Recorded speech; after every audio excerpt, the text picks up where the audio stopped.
Join me on a journey of building a new community around ideas of local engagement to discuss solutions to our national dilemmas. From this place, we can tap into our purpose to ensure its preservation. Place, purpose, preservation. This is perspective.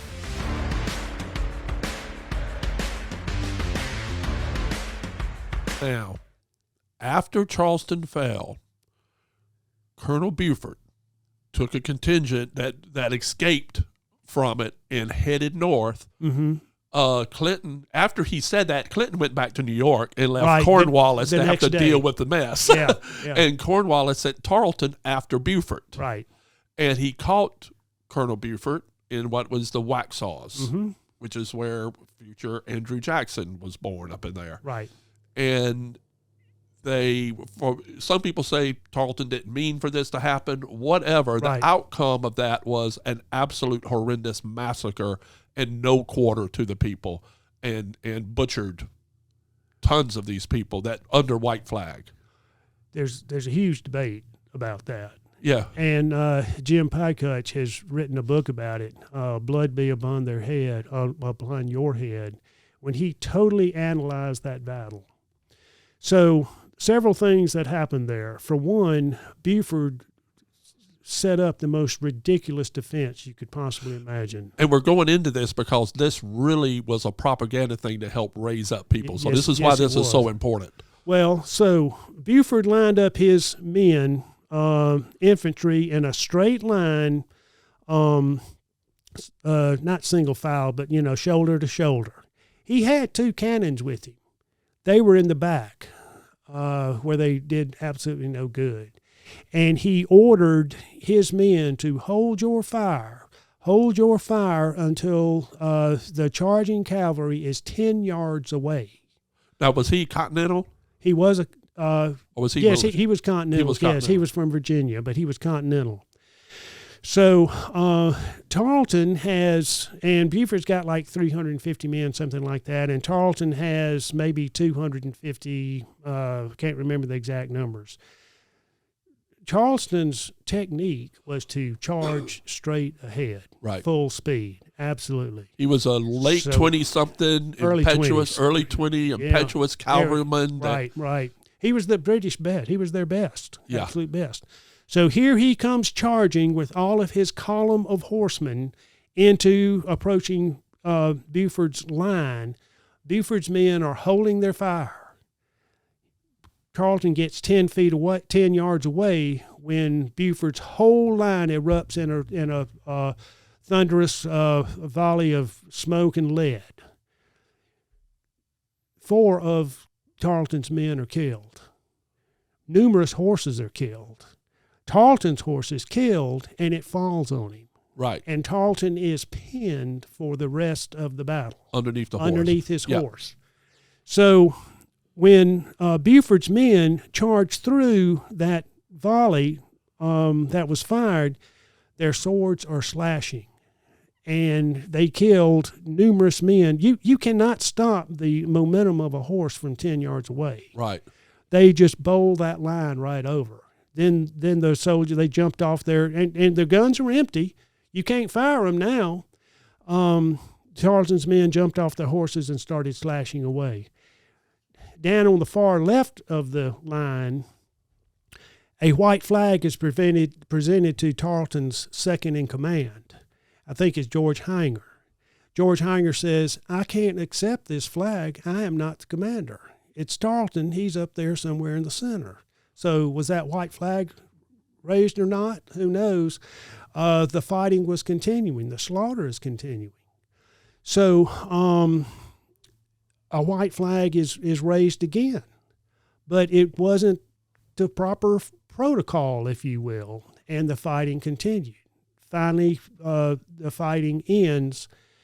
Jim Pycutch made a determination of who was killed when in Buford's command, and he has come to the conclusion that there were 5 Continentals that were killed after the official or final white flag that were kind of raised. Executed after the battle took place. Now, the word that passed from that battle was that Tarleton gave no quarter, and all these men were killed after the white flag was raised, which to a certain degree was true, because it was raised on the far left of the battlefield. Hardly anybody else knew about it. Hanger said, well, I can't accept that flag.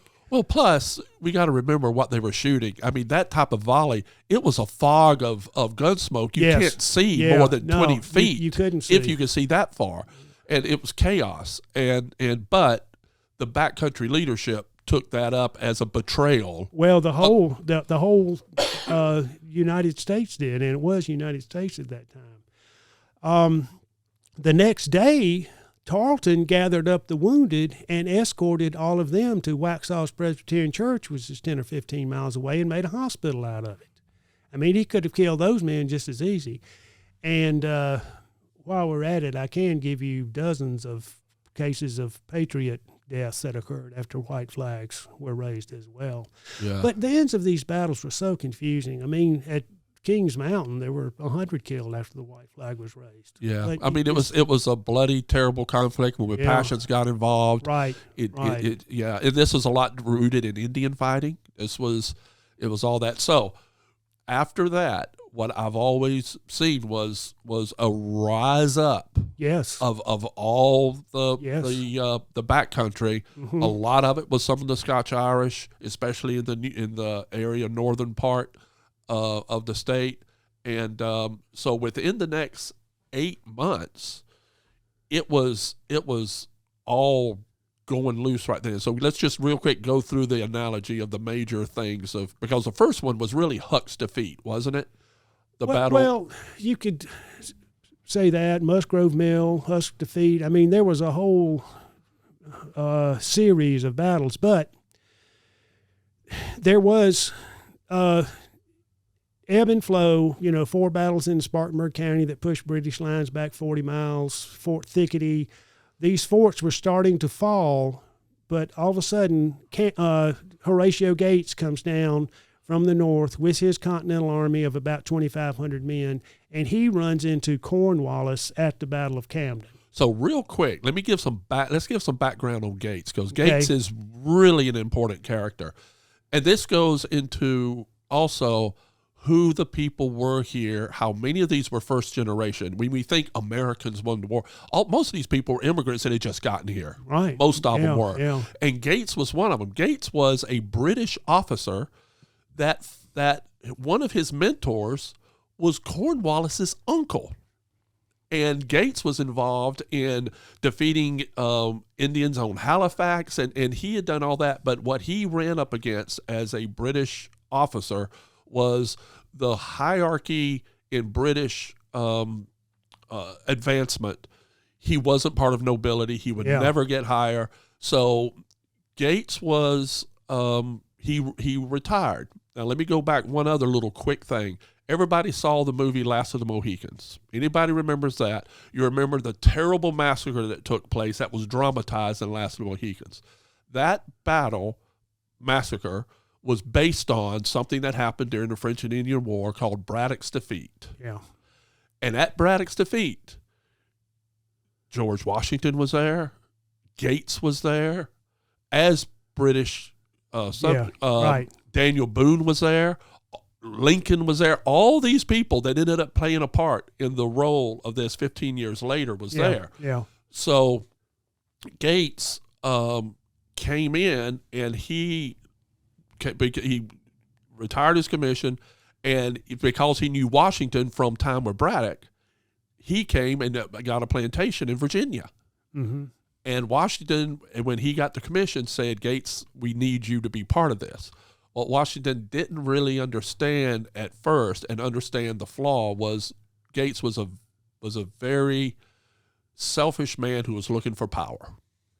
He was willing to do whatever it took to get power. Mm-hmm. And he started a group of folks to go against Washington because he thought he was the more qualified to be head of the Continental Army. And so there was a conflict with Washington with that. And so then Gates happened to be the head general of Saratoga, which was a major battle in 1777 that helped when Franklin was over in France, that news helped get France to come on board and created that. So Washington knew how dangerous Gates was, and because Gates had friends in the Continental Congress or in Congress he was able to convince. They overrode. He went, instead of going through the chain of command, he went straight to his powerful political friends, and they appointed him without Washington's approval to run the Southern district, the Southern campaign. Yeah, right. And Washington was furious because he understood the problems. We're not going to go into Saratoga, but there's a lot of belief that it was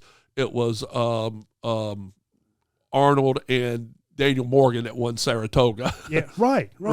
Definitely. And so here comes Gates, now head of something that Washington didn't want, and so Gates is now, let's go to Camden now. Well, first thing he does is he goes through the North Carolina Pine Barrens where there's absolutely no sustenance whatsoever. So his men are dead tired and famished, and the day before the battle, he gives his men green corn and molasses. Oh.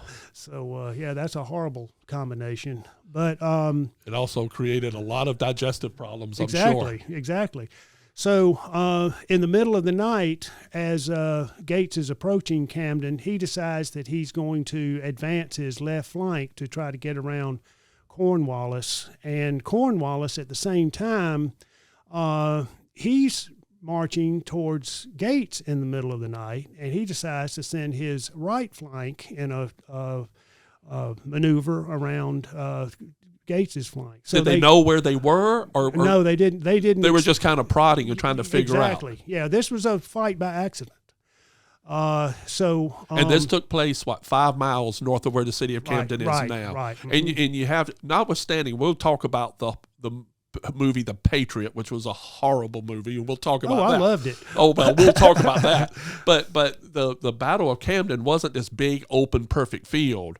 It was in pine. It was in pine. Loblolly pines. Loblolly pine forest. Yeah, mature loblolly pines with open underneath, just a grassland. Yeah. But it was a terrible disaster. I mean, Gates had his worst soldiers on the left, which he was advancing.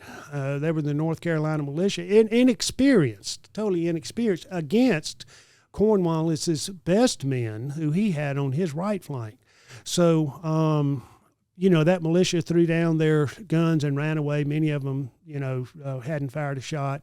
That created a gap in Gates's line. Bannister Tarleton charged through that gap, and all of a sudden, Gates' Continental soldiers, who were the Maryland and Delaware regiments, were surrounded, and they ran. And the half of them that got away ran through Gum Swamp. And the Battle of Camden was a horrendous defeat. How many?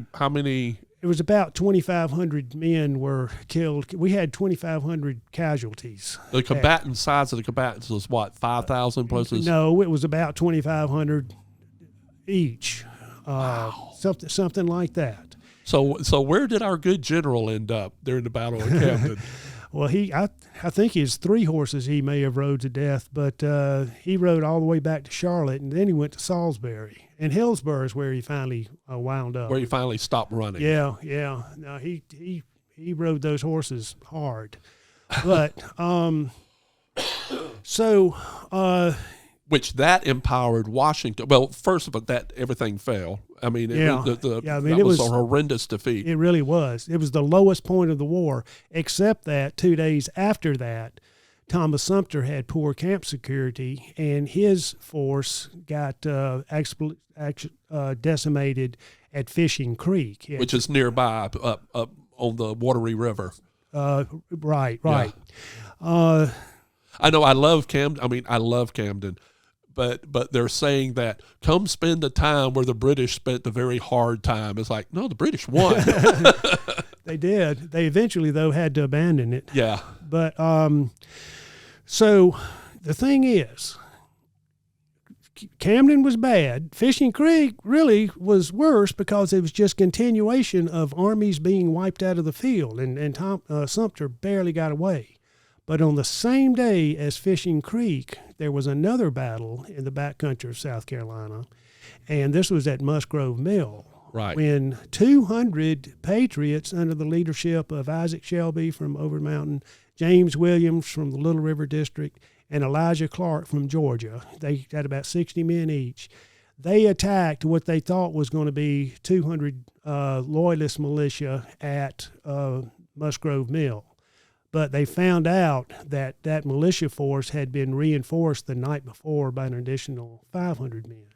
Wow. But those 200 men, under the leadership of Clark, Williams, and Shelby, attacked and defeated the 500 British militiamen then. And Musgrove Mill was a superb Patriot victory, and it gave a ray of hope to the backcountry settlers. Now, where was okay? So Musgrove Mill. Anybody driving down I-26 from Greenville? Yes. Or from Spartanburg? Yeah. You can't either one. Either one, actually. right? Because after the roads merged there on I-26, Musgrove Mill, it's worth a visit. The visitor center there is amazing. Yes, it is. And they did a great job. So where did that tie into Huck's defeat? Because in Walter Egger talked about Huck's defeat being one of those that really helped. Huck's defeat made a huge difference, and that was up around where York is now. Near a town called Brattonsville. Right. I cannot remember. Do you remember the date on Huck's defeat? Not off the top. We'll put it on there. But it was around the same. All this stuff was happening, and Walter actually says how Huck's defeat happened at a time parallel with what happened with Shelby and them. That really gave the sense of the backcountry folks that's like, wow, the British are betraying us. What do we do? Oh, we can beat them. Yeah. Because Huck's defeat, Huck was a Maryland dragoon like Tarleton. Yes. But he was he wasn't a British, but he was a provincial. He was a provincial from Maryland. Right. And so Huck's defeat, he was Huck, he got defeated, and that was American versus American. Actually, Christian Huck was a Philadelphia lawyer. Wow. Yeah, he was a Philadelphia lawyer who raised a Loyalist militia regiment, and he went on a tear, burned Hill's Ironworks. I just don't have the dates on this off the top of my head, whether it's before or after Musgrove Mill. Well, let's look. Let's look at this. Just give me the date, and I'll be able to take it from there. Let's see.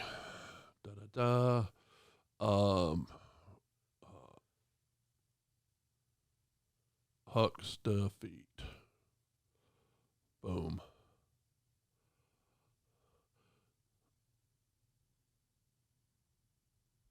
Okay, Huck's defeat, July 12th, 1780.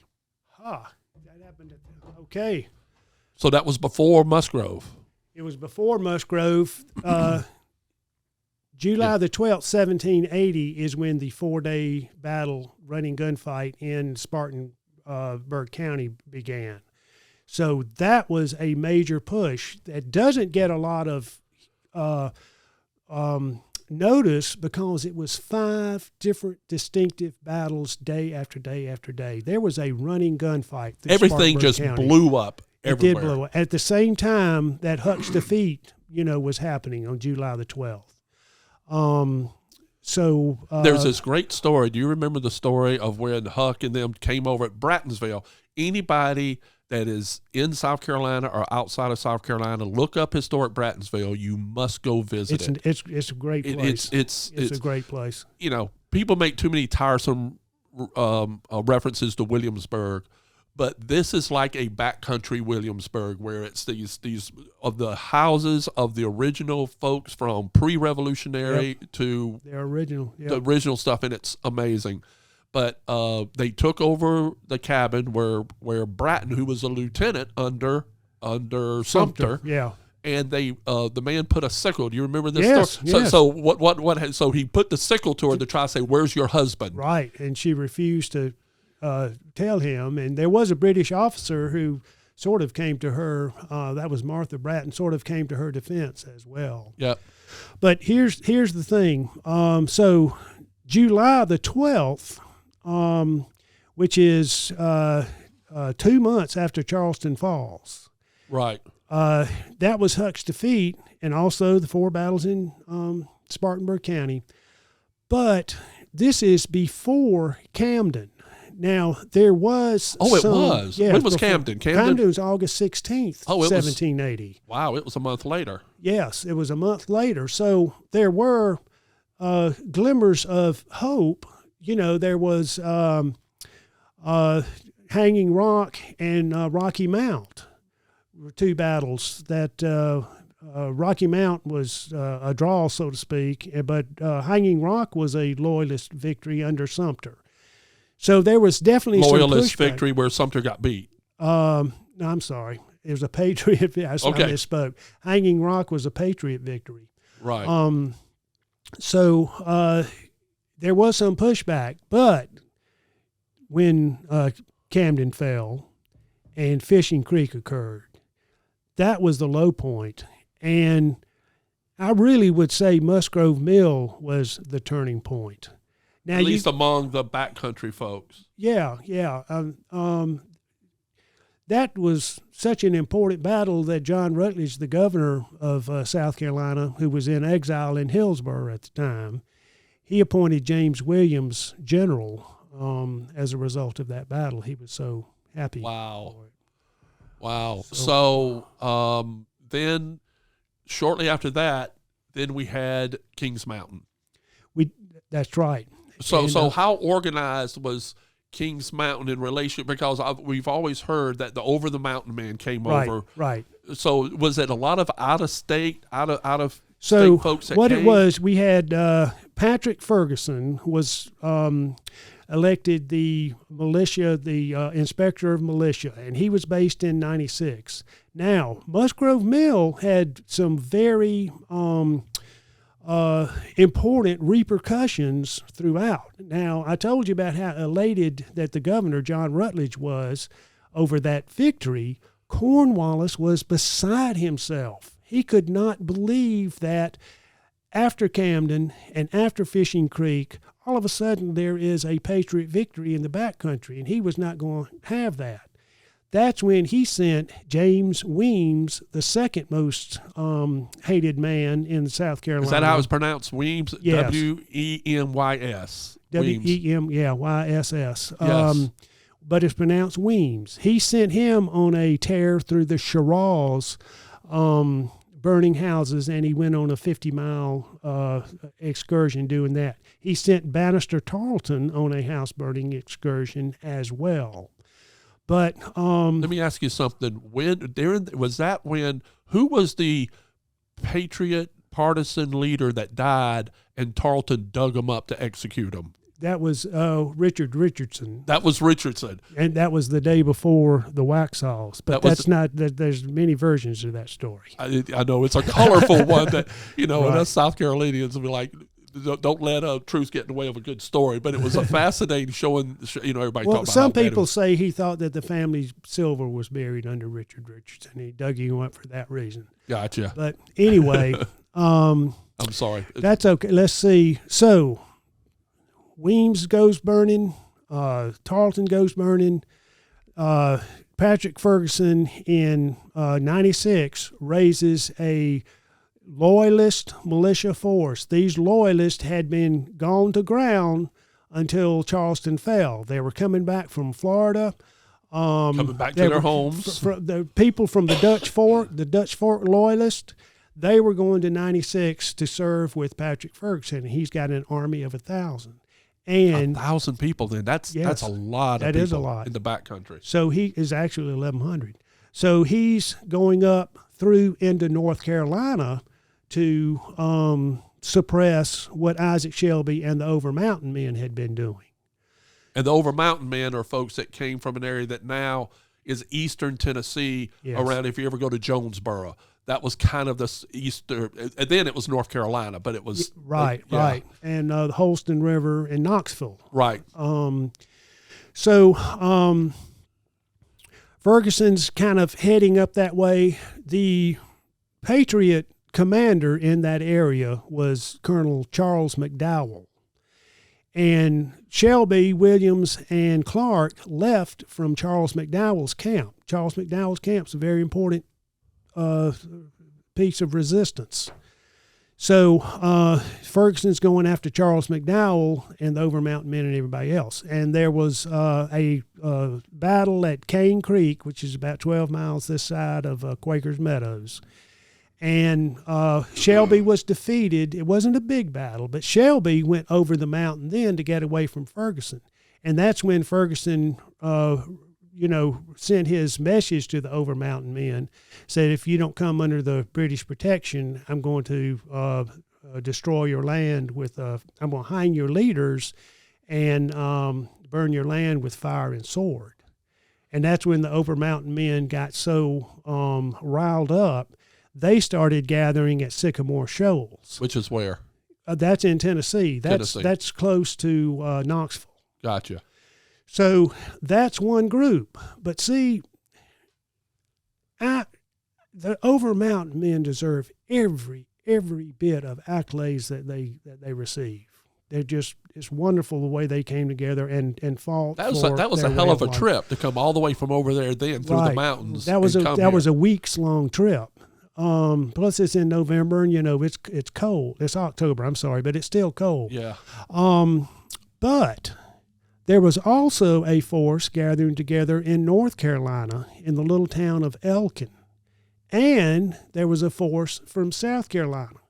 So 30% of the Patriot Army at Kings Mountain were Over Mountain Men. So it wasn't all Over Mountain Men like it's kind of been communicated. 45% were from North Carolina, and 25% were from South Carolina. So, yeah, and we need to understand, at the time, there was still dispute whether that was North Carolina or South Carolina anyway, where Kings Mountain is. It was in that little area. It's only about 2 miles difference. Right, and they were still dealing with the line years before that. So, anyway. So, the Over Mountain Men come, and all of a sudden, Patrick Ferguson realizes that he's got a force coming after him that's twice as big as the 1,100 men he has. So he starts retreating. He starts moving back towards Charlotte, which is where Cornwallis was.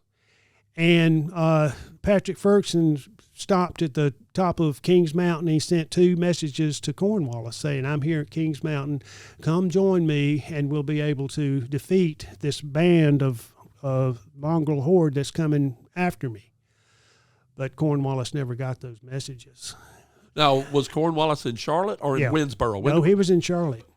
When did he come to Winnsboro? He went after he lost at Kings Mountain because he realized he couldn't go into North Carolina with all this chaos that's happening behind him in South Carolina. So he retreated to Winnsboro. And the Over Mountain Men and all the Patriot forces came together, and they got together at the Cowpens, which is a day's march away from Kings Mountain. And the Cowpens was owned by a loyalist, so they tore down all the fences and had a wonderful bonfire the night before the battle. Many individuals with this Patriot force were sick and ill and wounded and unable to really fight. So they left half the men there. And they took all the good horses and marched in 2 columns down towards Kings Mountain. Now, you ask me how organized they were. Kings Mountain was a command by committee. There were 10 colonels at Kings Mountain leading 10 regiments. And they walked, 2 abreast going down towards the road. And then when they got to where the mountain was, they started peeling off and surrounding that mountain. They knew where both sides knew where the others were. There were deserters that were going into Ferguson's camp, telling him about the Patriot plans. There were the local populace saying this young girl had carried 6 chickens to Ferguson up on Kings Mountain. She said, "Oh yeah, he's right there. He's right on top of that mountain." So they knew where he was. And they surrounded him, and they started, popping away with their rifles. So him being up there wasn't a strategic plan to try to. I mean, it seemed like he put himself in a position where he had a dead end. He did have a dead end, but I mean, Kings Mountain is steep. It's impregnable. He had a. He thought he had a fortress. He really did. His men were armed with muskets, which were accurate up to 80 yards. The over mountain men were armed with hunting rifles, which were accurate to 200 yards. The big, like we always, the big long rifles. That's their hunting rifles. So Kings Mountain was uniquely set up to be advantageous to Patriot hunting rifles. Now, usually hunting rifles are not that effective in a battle. Muskets are more effective. Shorter, easier to handle. Well, you can load them in 20 seconds and fire 3 shots a minute. And it had that bayonet on there, which was the most feared weapon on the battlefield. The Patriot rifles, because Kings Mountain was wooded, the very top of the mountain was open and clear, and that's where the British were congregated.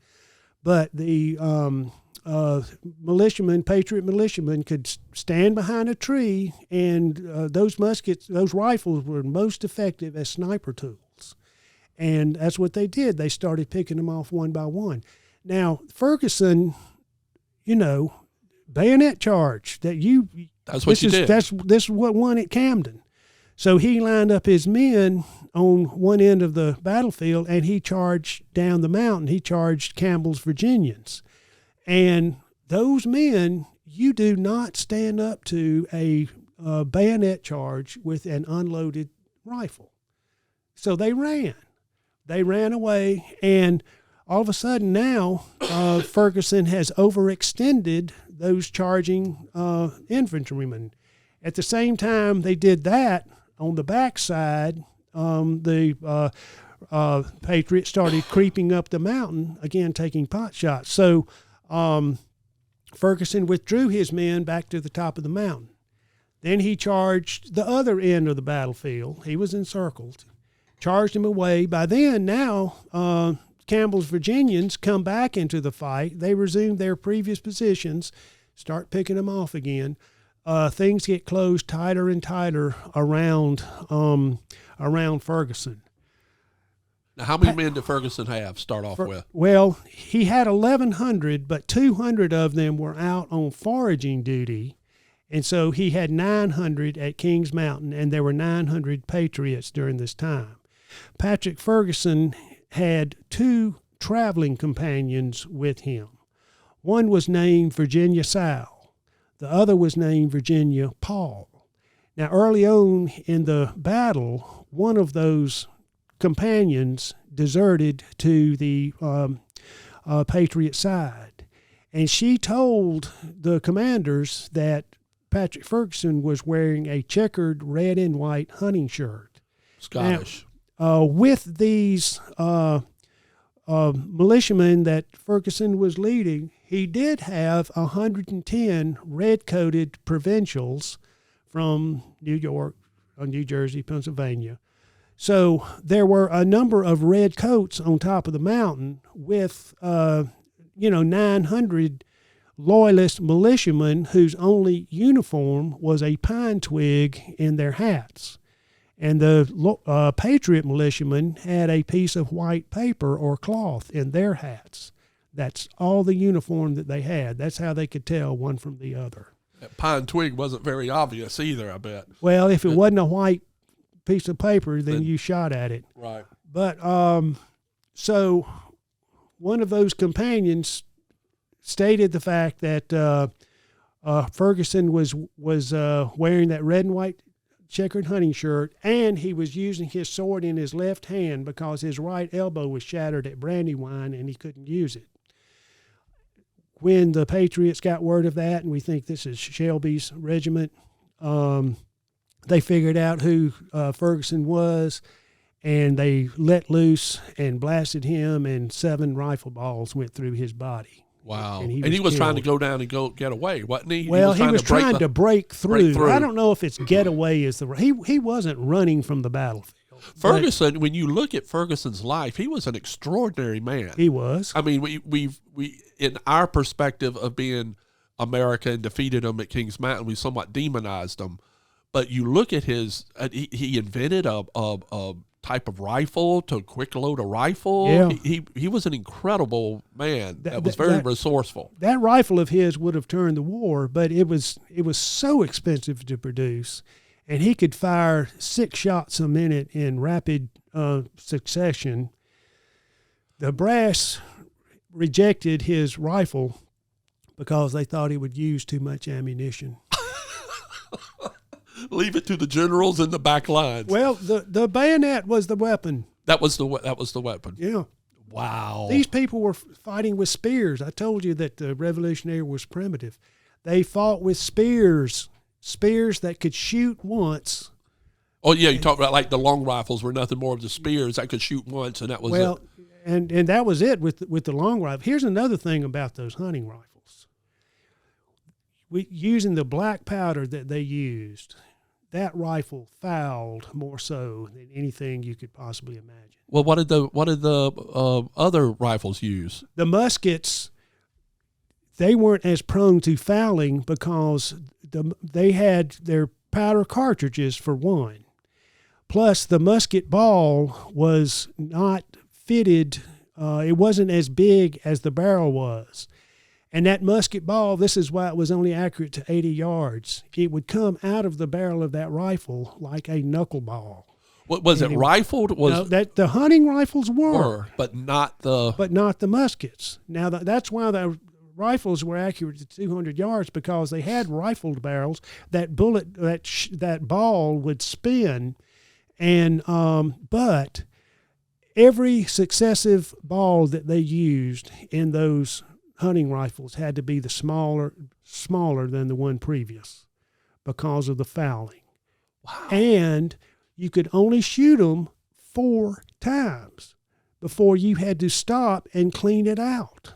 So why didn't they rifle the muskets? I mean, it was just too tight. Then you would have been at the stage where they would foul. They would foul. So yeah. The tightness of the ball made it foul more. So it's better to be able to shoot 3 shots a minute, and just mass a wall of folks. Right. Now the most effective setup, people say, well, the British fought all with muskets and the Patriots fought all with rifles and everything. But the most effective way to do that was to have both groups on your side. I mean, the Germans had Jaeger riflemen. The British had Jaegers that they used as rifle corps. So Ferguson lost. Then we've got the Battle of Cowpens. Now you mentioned cowpens, so let me just clarify something regarding when we say cowpens. Part of the economy of the backcountry was providing beef stock and cattle to, at the time, Charleston. Exactly. You get beef down there. Right. So cattle and all that was free range. The buffalo were gone, and the forest was open for cattle to be free range. They were probably branded. They were branded. And so the cow pens were where cows would be gathered to be shipped and herded down the road to go to Charleston. Right. And so that's why the cow pens was such a gathering spot, because it was the main point. Right. And it was open. It was grassy. The cows could eat for a couple of weeks and fatten up, and then they would go on a cattle drive down to Charleston. Right. So that's why the cow pens, everybody kind of gathered there. And everybody knew it. So now Cornwallis came down, and this is where we get into the Dutch Fork a little bit, because Cornwallis came down to Winnsboro, and it is believed, some people push back on this, but it's believed the building that Cornwallis stayed in is still standing there in Winnsboro. Yeah. Winnsboro is an amazing town with this history.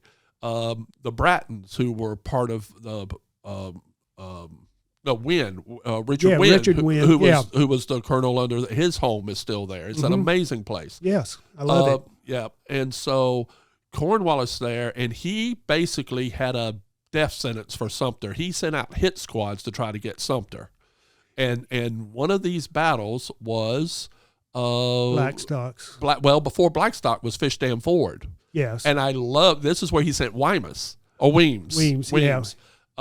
And in the stories that I heard about this, Sumter was camped in the canes along Broad River, and supposedly Weems sent a group in to try to assassination. Yeah. And Sumter was sleeping, which tended to happen sometimes.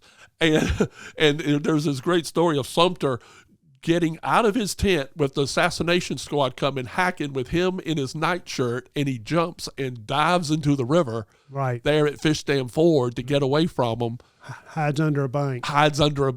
And then they captured Weems. Mm-hmm. And it said that they found on Weems a note that showed all the houses he had burned. Yes. And to Sumter's credit, and somewhat against his character sometimes, yes, he took that and he burned it and didn't let nobody see it.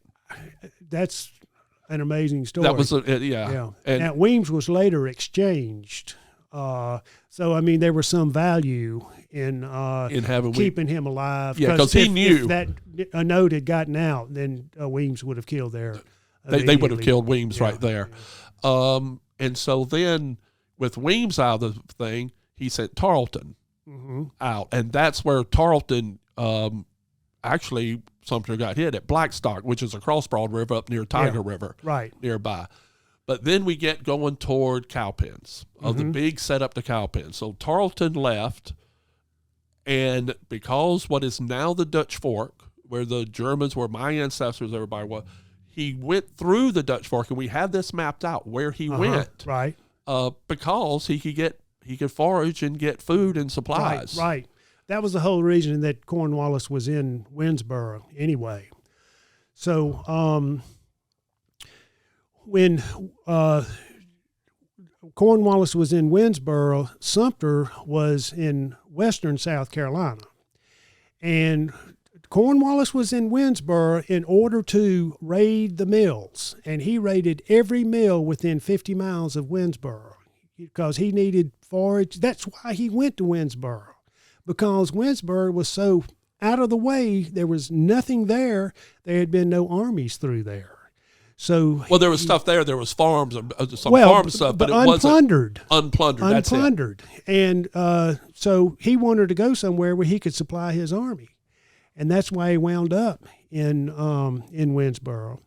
So he starts raiding the mills that are in that area, and Sumter is west of him, and Sumter is also needing to forage for supplies, and he's raiding the same mills that Cornwallis is raiding, and there's numerous conflicts there. At this time, Cornwallis has Tarleton chasing after Francis Marion, and he summons Francis Marion from his attack. He summons Bannister Tarleton from his attack on Marion, saying, "Hey, I need you over here dealing with Sumter." And that's when Tarleton gives Marion the nickname of the swamp fox. The devil himself couldn't catch that old fox. Yeah. So Tarleton comes to confront Sumter. Is this after Weems was captured? Yeah, okay. Yes, it is. So Tarleton is going to confront Sumter. And Sumter knows he's coming, so he keeps backing up till he comes in this perfect defensive location, which is Blackstock's farm at a ford over the Tiger River. And the reason this is important as far as what happened at Cowpens was because it showed the nature of Tarleton. And Sumter had an incredibly great defensive position. And Tarleton charged the British Legion right into a narrow road that was open fields on either side. But on either side of this road, Mr. Blackstock's had created these massive fences out of timber that you couldn't break through or go over or anything like that. Like a funnel. He created a funnel. It totally funneled. Now, that was a tactic of the battle, or they just happened to have them there? Well, that's why Sumter decided on that place to make his stand. Because he saw that potential. He saw that, and plus, all the other advantages of that battlefield and disadvantages to anybody attacking him from there. And Tarleton charged the British Legion into that funnel, it was so narrow. You kill a horse on the front and you kill a horse on the back, and all of a sudden you've got all those men choked into that narrow little spot. It was that narrow. 92 of them were killed. Good gracious. This is the British Legion. This is Tarleton's pride and joy. Wow. So then, was Tarleton hit at all, or no? He wasn't hit. No, he wasn't hit at all. And he was under fire. He saved Lieutenant Money, his body, gathering it under fire as he was being shot at. But anyway, there were two battles between Kings Mountain and Cowpens, and they were both very important as to the outcome at Cowpens.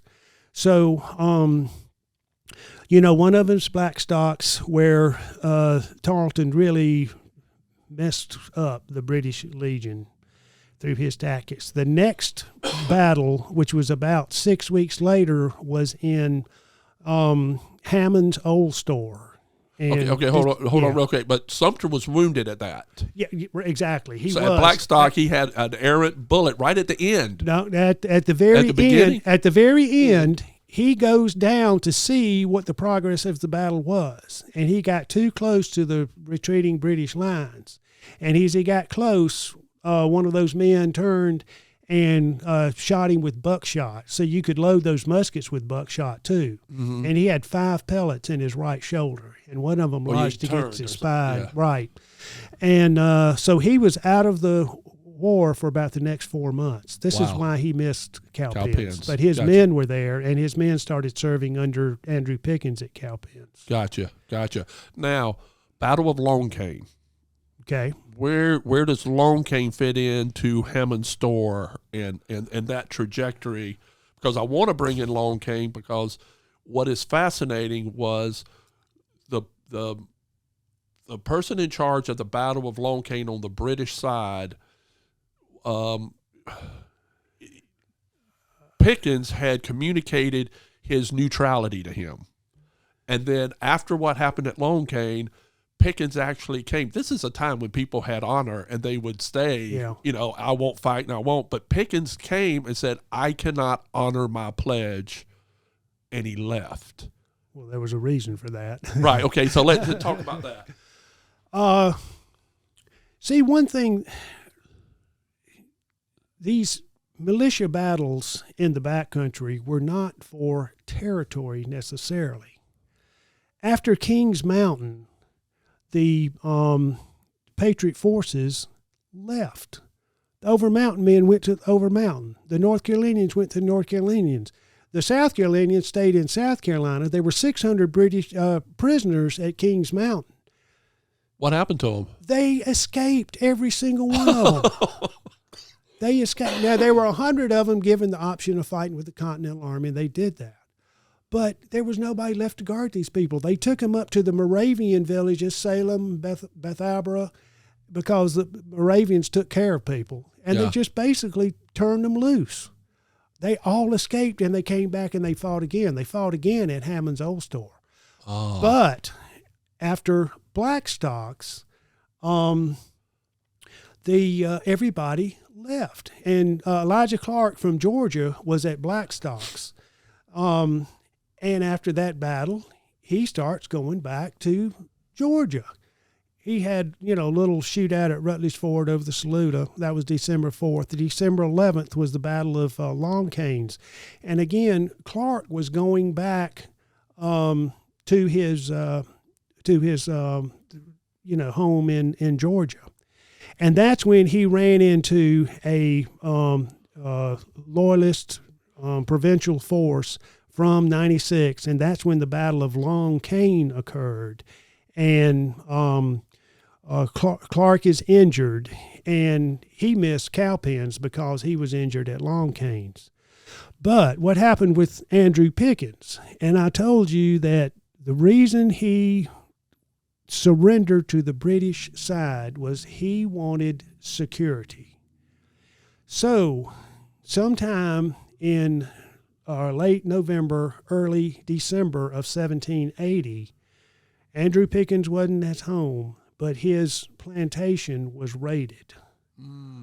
And his wife and children were forced into the courtyard. They were abused. Now, that plantation was where Clemson is now? No, that was in Abbeville. Yeah, it's where the gas company in Abbeville is now. Oh, gotcha. The outbuildings were burned. The house wasn't burned, but everything was stripped. Well, back then, burning the outbuildings was almost suicide because that's what supported the house. Right. So that's when Andrew Pickens, went into 96, and he confronted the British officer there named Q, K-E-W, and they had developed a relationship, but he says, tomorrow I'm taking up arms against you. And Q could have arrested Pickens right then, but he didn't. Pickens left. He joined up with Daniel Morgan, and at the Battle of Cowpens, Pickens was in charge of the Patriot militia, who did just so heroically at Cowpens, and Andrew Pickens did so superbly at Cowpens. Andrew Pickens got promoted to general after Cowpens. So I think this needs to be pondered a second, is just in the concept of war, the concept of how you deal with your enemy, and how the British did everything they could to lose this thing on how they treated these people. I mean, it's just amazing. I mean, here's Pickens that we growing up in South Carolina is really, Sumter's pushed a lot because fighting Gamecocks and all this stuff with Carolina and Sumter, but Pickens was really an amazing human being. He was classic, yeah. No, he's a true hero of mine.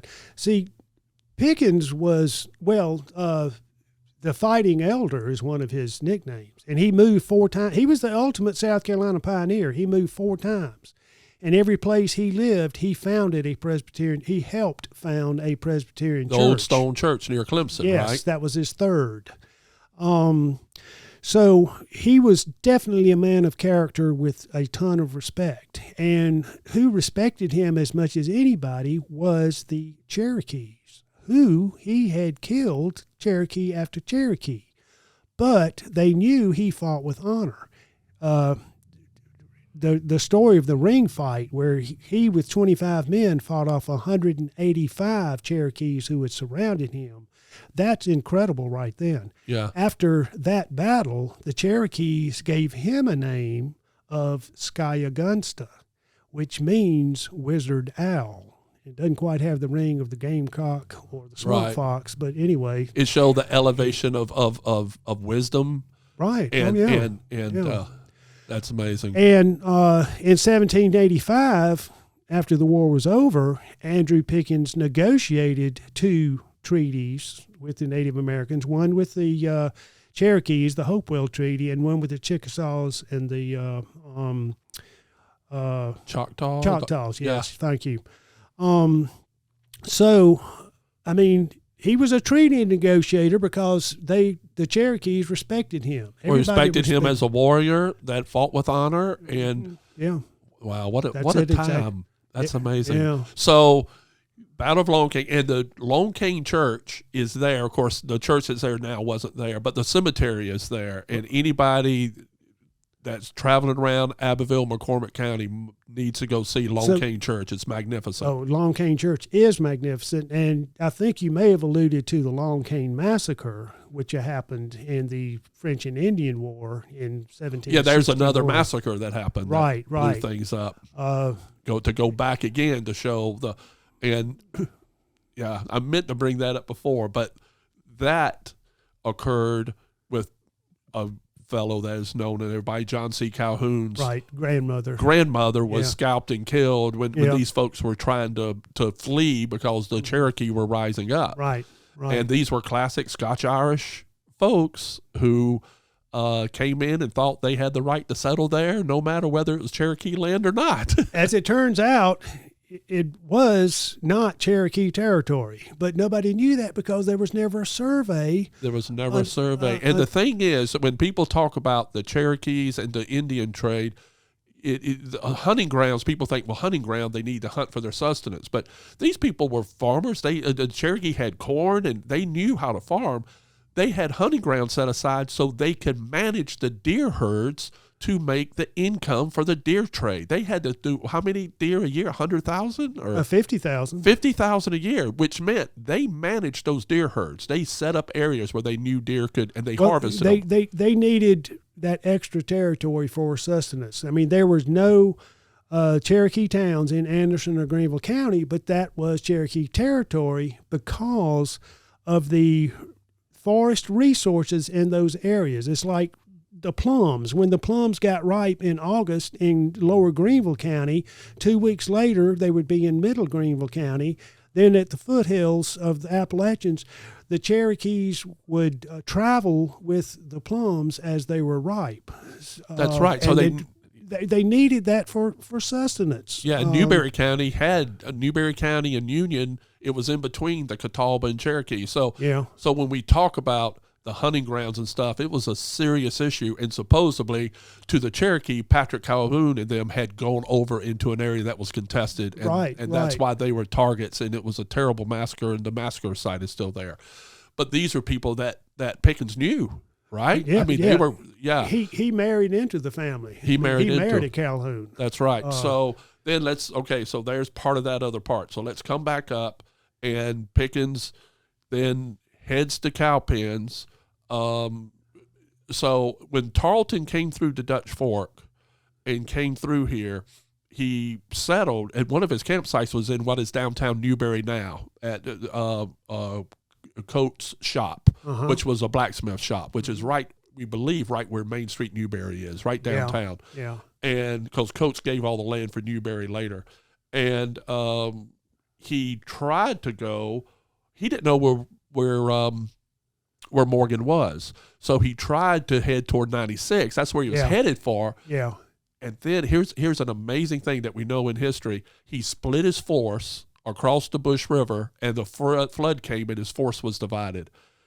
Imagine if Morgan and them knew that then. Yeah, right. If they could have gotten there in time, or who knows. But anyway, then he found out where Morgan was, and they gathered and headed north toward the Cowpens. Yes. And Pickens got up there first, I guess, with them to help. Yes. He was there previous. He was there several days before the battle. Gotcha. But he brought additional men in.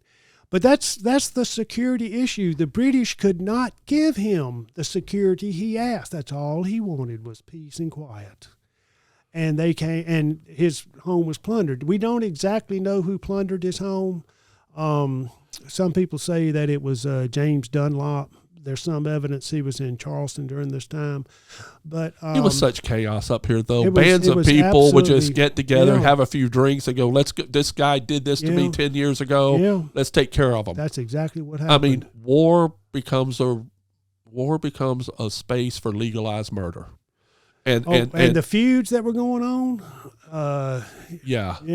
And so it was chaos, and so you had these leaders that rose up out of it, like Pickens, who had a sense of honor, and he was able to lead these people, organize them, and put them in battle, and then Calvin. So we've been here a long time. This is wonderful. So we don't have time to go into Cowpens, but Tarleton was defeated badly. Yeah. So. Just real quick, what did Cowpens do with Tarleton when Cornwallis is sitting in Winnsboro and he heard? Or he had already left Winnsboro by then, hadn't he? I don't know. He was in Winnsboro. So when he heard Cowpens had happened, he realized then he had to head north. Or what happened? No, Greene realized he had to head north. So after Gates was gone, General Greene, who came from Rhode Island? Where did Greene come from? Well, originally Rhode Island. He was a storekeeper in Rhode Island or something. Right. And talk about elevating your status because of just knowing how to general. Washington put him in charge. Washington did, and Washington wanted to put him in charge before Gates was in charge. But Nathaniel Greene was Washington's best general. He really was. And thank goodness he came down here. No kidding. And but see, I told you, after Kings Mountain, the victors left. After Blackstocks, the victors left. After Cowpens, the victors left. They weren't controlling territory. They were defeating armies, but Nathaniel Greene realized that he did not have the necessary supplies that he needed. He did not have the horses he needed. He didn't have the foodstuffs that he needed. And the place for him to get that was in Virginia. Virginia was the breadbasket of the Revolutionary War. That's where the prison camps were, around Charlottesville and so forth. And the reason, if I could, the reason that is, we got to remember, Virginia was settled in 1607. South Carolina wasn't settled until almost 70 years later. And so you had a large population of people that had settled almost all of Virginia up to the foothills. I mean, Jefferson lived in Charlottesville near the foothills. Right. It was very populated. Yeah. And so you had farms and a very mature society of farming going there that the backcountry South Carolina just didn't have. And thoroughbred horses. Wow. You know, I mean, the horses were so important during the Revolutionary War. So Nathaniel Greene knew he needed to resupply and restock. And to do that, he had to do so in Virginia. And this is when he wanted to cross the Dan River. And this is when the race to the Dan occurred. Okay. And as much brilliant generalship as Greene had, perhaps the most brilliant of all was his maneuvers during the race to the Dan, because Cornwallis was right on his heels. Cornwallis had burned his baggage. Cornwallis had, you had light troops and you had heavy troops. The heavy troops marched with the wagons. They had the rum and supplies and Cornwallis's silverware and linens. Cornwallis burned all that. So he now had converted his troops to light troops. And the light troops were the real shock troops. Because they could go fast. Right. So were they on foot or horse? They just mostly foot. Yeah. You know, some horses, but mostly foot. He kept 4 wagons for ambulances. That was it. So he's hot on Greene's trail again. Remember, he's burned his baggage. So Greene has an incredible screening maneuver going on with Otho Holland Williams from the Maryland, and the Maryland and Delaware regiments fought superbly with Greene. So Cornwallis thought the Dan River was flooded. He thought that Greene would go to the western fords across the Dan, closer to the mountains where the river wasn't as strong.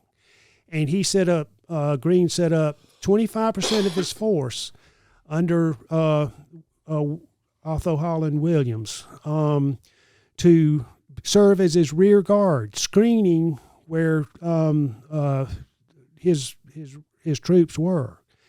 Well, Greene had sent ahead to gather all the boats on the Dan River and moor them on the south side. And while Cornwallis thought that Greene was going west, Greene was actually going north and northeast. And he reached those boats, and he brought in Otho Williams and his group to meet him as fast as they could. And as the final boat was loaded up and going across the Dan River, all of a sudden here comes Cornwallis in sight. Wow, but the race, was right on him. He was right on him. He was right on him. And Greene knew he couldn't stand up to Cornwallis's force. He didn't want to. Yeah. You know, he didn't want to at all. So he got over into Virginia. He stayed there 10 days. He had new horses. He had a well-fed army. He knew that he had to confront Cornwallis, and he came back across the Dan River, and they met at Guilford Courthouse, which was a bloody battle there. That was a real It was a formal European-type land battle, but it was based on the tactics that Morgan developed at Cowpens. See, Morgan has a genius of a plan at Cowpens, which is still taught to this day at West Point. Yeah, Morgan was an incredible backcountry man. Yes, he was. So who was with Greene at Guilford Courthouse? Morgan? Morgan wasn't, because he had bad sciatica, and hemorrhoids. So I think he got was carried older in- too by then. He may have been in his 50s. Yeah, which was it was up in age for the. Marion was in his 40s. Yes, he was. Yeah. So was Pickens or any of those people with him, or they all Well, stayed down here? Pickens was with the screening maneuver, and Pickens never crossed the Dan. He was too far away. Militia do not like to be that far away. Right. So Greene gave Pickens permission to come back into South Carolina. Right. So, and we don't have to go into it because it's kind of it's a colorful story, but it's not really incidental in the sense of the assault on 96, which was a loyalist stronghold. Greene came and did trench warfare to try to get to 96. They couldn't take it because he heard Rawdon was on his way. Yeah. So they ended up leaving, and then the British burned it anyway and left. Yeah, So, yeah. but 96 was another major battle that Greene did. This was before he went up. And then at Guilford Courthouse, so Pickens and all them came back, and that's when Cornwallis really realized. So did Cornwallis realize he had lost the upcountry of South Carolina? Is that why he started heading north? Well, what he did after Guilford Courthouse, where he lost 33% of he lost a quarter of his command, and in Parliament they said another such as victory such as that we cannot stand. How many did Greene lose? He may have lost 20% of his men. That was a bloody and terrible obstinate battle. That was one of the biggest battles, and it was very bloody. And Cornwallis technically won the field. He did, but because of the attrition of what he kind of lost. Nathaniel Greene started a series of tactical defeats, but strategic victories, and that's what Guilford Courthouse was. Cornwallis was beat up so bad that he realized he needed to resupply. So he went to Wilmington, where the British had established a port, several months earlier. So Greene follows Cornwallis halfway across North Carolina as Cornwallis is going to Wilmington. And as soon as Greene knew that Cornwallis was going to Wilmington, all of a sudden Greene veered off and came south. And that's where he attacked Rawdon at Hobkirk's Hill back in Camden again. Back in Camden. So Hobkirk's Hill. Then after that, Greene attacked 96, and it was after that he attacked 96. Okay. After Hobkirk's Hill, he attacked 96. A siege, 28-day siege. Oh, I didn't realize that. It was after Guilford Courthouse. It was after Guilford Courthouse, after Hobkirk's Hill. Wow. Yeah. And so Rawdon has to abandon 96. Now, Rawdon is under Cornwallis? Yes. Okay. He was left in command of South Carolina when Cornwallis went after Greene in North Carolina after Cowpens. So he left South Carolina just to go after Greene. Yes. That was his point of getting up there. Yes. Yeah, wow. He was going after Greene. And then he was up there, and then Wilmington, and then when did he decide to head toward Yorktown? From Wilmington, after Hobkirk's Hill and 96, and then Greene, Lord Rawdon was a really good military officer. He was 27 years old. And on the retreat from 96 to Charlestown, he got malaria. And he had to leave the army, and he sailed back to England. He left Alexander Stewart in charge of his army. And Greene and Stewart later had a fight at Eutaw Springs. And this was the bloodiest fight in South Carolina. This is where, wasn't Marion and Sumter and everybody there? Or no? Sumter wasn't, but Marion and Pickens were there. Okay. And Marion was in charge of the militia at that time, and they just fought wonderfully, but bloody. And this is where the British lost 33% of their force, and the Patriots lost 27% of their force. Wow. And after that, the British retreated to Charleston, where they stayed for the next 18 months as refugees in Charleston. Wow. And Cornwallis At that time, Cornwallis decides he wants to go up to Virginia, because he's supposed to meet a British fleet there and be supplied from Yorktown. Right. But what happened is the French fleet came on the scene. The first time, what is the first time the French fleet got involved in the war? They were involved in the siege of Savannah. Oh, okay. Which was very unsuccessful. It was terrible communication and all of that. But the French fleet defeated the British fleet, and this was the Battle of the Capes. And the British fleet, a storm came up, and the British fleet got shipped to all four corners of the world with that storm. And when Cornwallis got to Yorktown, he looks up and he sees the French fleet there rather than the British fleet, and he knows that the game is up. Wow. And then that was it. Because Clinton was actually the general, the commander of the British forces. Of the British forces. Yeah. It wasn't he who surrendered. Cornwallis surrendered, which was his lieutenant. He was a general, of course. Yeah. But in Washington, and that story's very well known. Yeah. And then I think there was a lot of pressure, political pressure in England, just say, be done with this. Yeah. It still took 18 months before it was over with. For the Treaty of Paris. Right. To the Second Treaty of Paris to do it. But, and so when that was over, and it's amazing when you think about, because Cornwallis got stuck at this little bend in the river there at Yorktown. British controlled New York, Philadelphia, Charleston. Not Philadelphia. Not Philadelphia. They got just the ports. The ports. It was New York, and they actually abandoned Wilmington, but Charleston and Savannah. How about Boston? Did they still hold Boston? No. They left Boston. They never re-got it. They were in Newfoundland. Yeah. But it's amazing. I mean, New York's one of the largest. Charleston is, and they just realized it wasn't worth. They couldn't do it. No, and then the Treaty of Paris, made it official. But if you want to talk about the Dutch Fork history, one of the most active periods in the Dutch Fork area was 1 month after Yorktown. Yes, talk about when that. When everybody thought that the war was over. Uh-huh.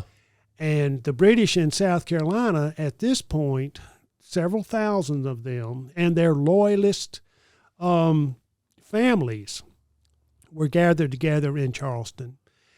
And the British command wanted to have a final last hurrah. So they gathered up a band of bloodthirsty cutthroats and set them loose into the Carolina backcountry. Just as kind of an ego way to say, it was a revenge tour under the leadership of William Cunningham. I briefly mentioned Patrick Cunningham and Robert Cunningham, the general and colonel of the Loyalist militia. Their cousin was a strapping 24-year-old, highly athletic, fastest horse in the state, named William Cunningham. And on November the 17th, he set out on a mission throughout the backcountry of South Carolina. And he captured Captain Butler's command at Clouds Creek, 27 men surrounded by 300. They ran out of ammunition. Every one of Butler's men was killed after they surrendered. That's Clouds Creek, which is now in Lexington County. Yeah. The next day, he visits Newberry County, right here. Uh-huh. And he kills 6 men in a most gruesome fashion. Who were they? Well, John Caldwell was one of those men. Oh, that's right, the Caldwells. Yeah, yes. John C. Calhoun's namesake.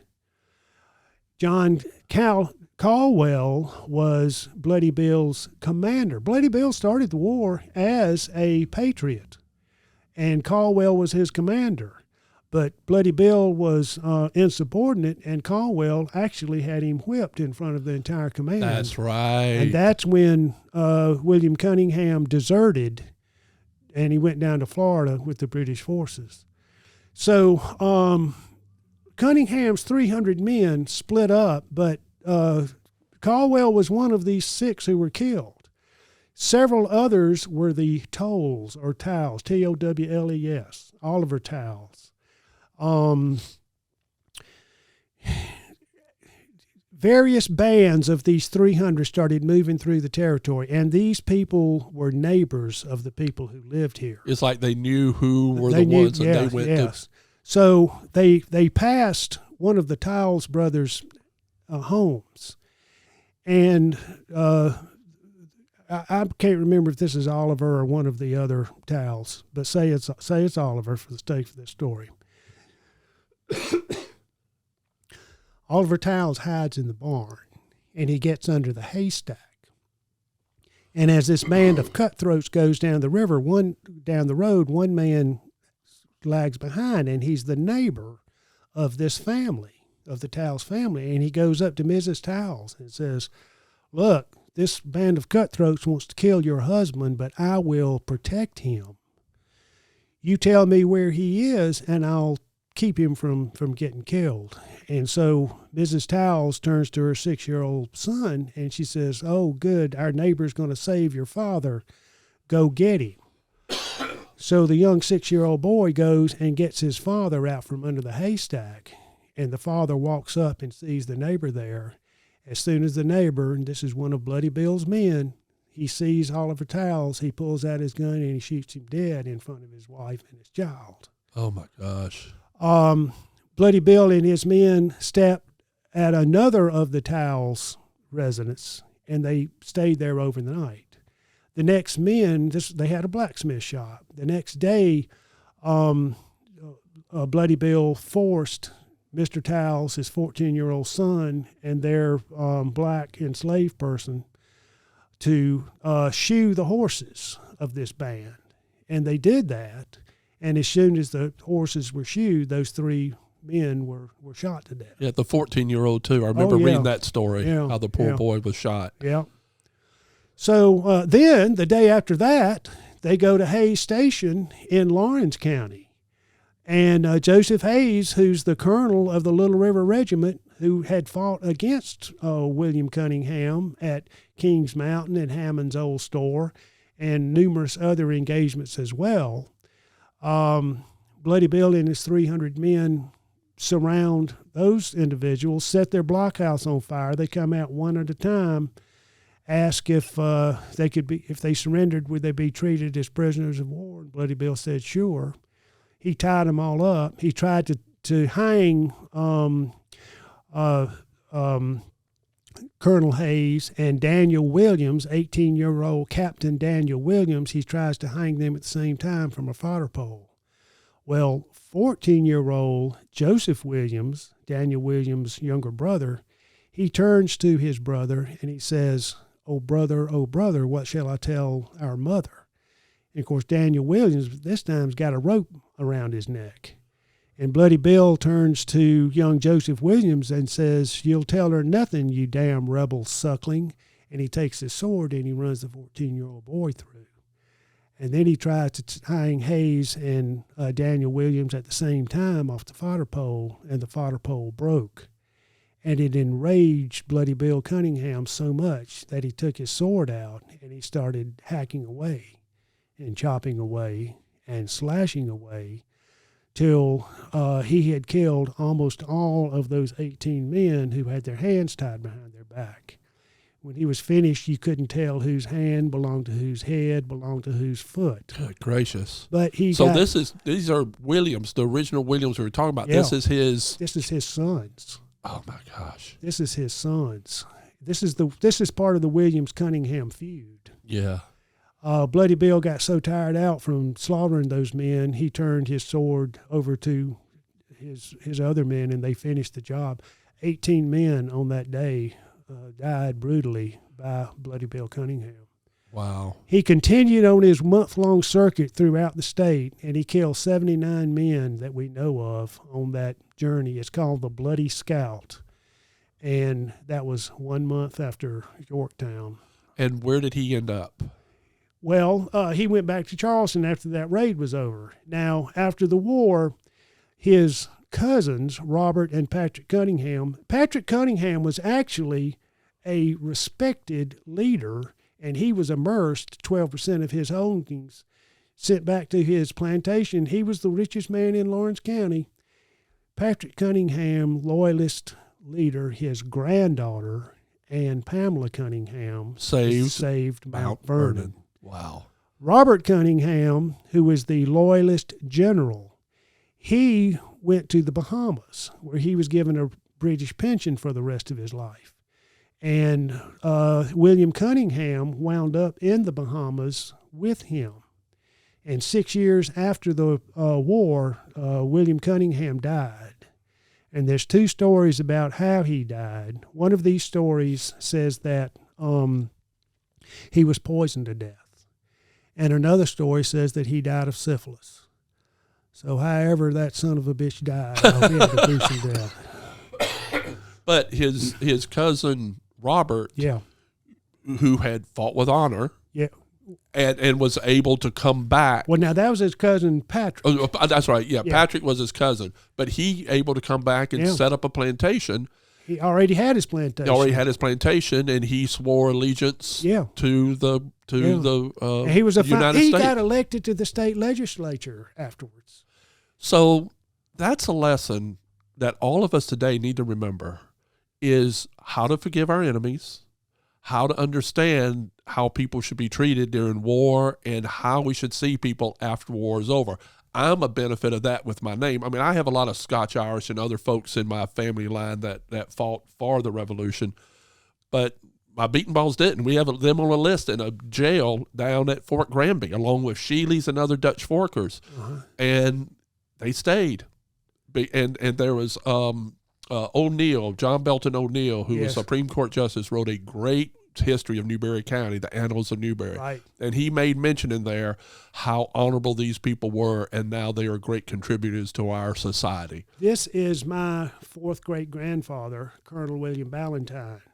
He fought at Musgrove Mill, Kings Mountain, Cades Cove, and the 96. As a loyalist. As a loyalist, he fought in 4 battles. He lost 3. He was promoted after every battle. And after he served as a refugee in Charleston for 18 months, he came back to Newberry County, where the Ballantynes have lived here ever since. And the most proud that I am when I think of my fourth great-grandfather is the fact that 3 years after the war was over, he was elected to public office in Newberry County. His neighbors, they were mostly loyalists anyway, I suppose. But he contributed to society. There's a fascinating sense of forgiveness, of reconciliation. You know, some folks did leave because didn't want to, and they ended up leaving, like William and then went to Bahamas. But it's a fascinating lesson in this, in how the Revolution was truly won, as bloody and horrible as it was. Because up here, this was the worst of the Civil War. This was the worst of it. This was, and these people were then forgiven. Well, here's how I look at it. There were some horrible things that happened in the Revolutionary War. The Cherokee Massacre, the treatment of the enslaved people, which we haven't even gotten into. Yeah, that was incredible. Okay, from all this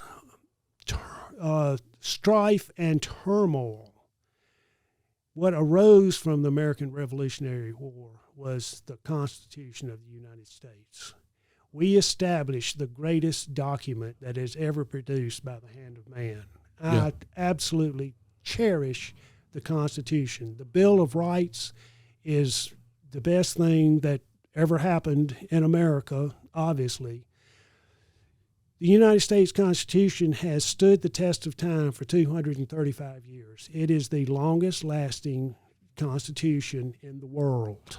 Yeah, let's hope it can be respected more, well, which is a whole nother conversation. This is our salvation. Yes, it is. I want us to. This has been so wonderful. Thank you so much for spending all this time. I want to end on, because on the sense of the Constitution, the man I revere so much out of all of this is, of course, Washington. There's a lot of people to revere, and that's why I have him back here. And everything that sums up what made America different, what made our revolution different, what made our revolutionary generation different from every other revolution that ever occurred around the world was the sense of honor and longevity and understanding what was needed to make a functional society work. And these people that were in charge did that. And there was something called the Newburgh Conspiracy, led by our friend General Gates, who believed he should have been in charge. And they assembled in Newburgh, New York, all the officers, because Congress had been so lacking in their responsibility to pay them. If anybody had problems, a reason to despise Congress, it was Washington.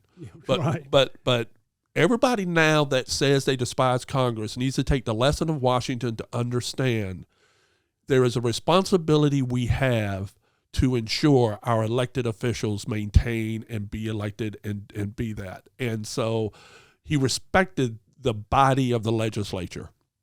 And these people had stood up and said, we intend to overthrow it. And Washington came in.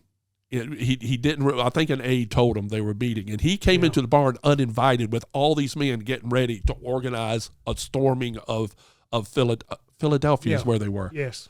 And he had this great saying. He said, excuse me, but they handed him the petition they were going to send. And just with basically the dignity of, because of the service to my country, I'm afraid I now need my spectacles to read what you have written. And he put them on, and just the force of his leadership stopped it. Yeah. And that action helped hold this country together from the inevitable civil war that almost every revolution creates. It helped stop that war for another 77 years, because and that's what made ours so different from every other. I mean, every other revolution you look at, Russian, everything, they turned into French, it turned into a bloody civil war, and ours would have done that, and I'm convinced ours still would have if it hadn't been for Washington over the whole leadership of it. I don't know where folks like Pickens and how they would have helped contain that, but that's what gives our experiment really, that's something we all should remember today. I agree. Yeah. Thank you so much. Well, this has Mike. been absolutely wonderful. This has been one of our longest interviews, but it was perfect. Thank you. So, all right. Until next time, place, purpose, preservation. Take care.